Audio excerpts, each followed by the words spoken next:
തരമാറ്റില്ലണമെങ്കിൽ അനിയുടെ നിശ്ചയത്തിന് പോകാനോ അത് മുടക്കാനോ നന്ദുവിന് പ്രത്യേകിച്ച് വഴിയോ കാരണങ്ങളോ ഒന്നും ലഭിക്കുന്നില്ല എന്ന് കാണാനായിട്ട് കഴിയുന്നുണ്ട്, സാധിക്കുന്നുണ്ട്.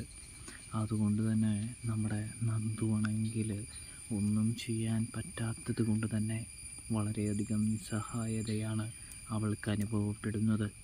അച്ഛനും അമ്മയും നമ്മുടെ അനിയുടെ വിവാഹ നിശ്ചയത്തിന് പോകുമ്പോൾ നന്ദു പൊട്ടിക്കരയുന്നൊരു കാഴ്ച കാണാൻ കഴിയുന്നുണ്ട്. കാരണം നന്ദുവിനെ കൊണ്ട് തൻ്റെ കാമുകനെ തനിക്ക് നേടിയെടുക്കാൻ കഴിയുന്നില്ല, അവനെ ഇതിൽ നിന്നും രക്ഷിക്കാൻ കഴിയുന്നില്ല. ആകെ സങ്കടക്കടലിൽ മുങ്ങുന്ന നന്ദുവിനെ നമുക്ക് കാണാനായിട്ട് സാധിക്കും. പ്രേക്ഷകരെ, പ്രിയ കൂട്ടുകാരെ, അപ്പോൾ സബ്സ്ക്രൈബ് ചെയ്യാനായിട്ട് മറക്കല്ലേ.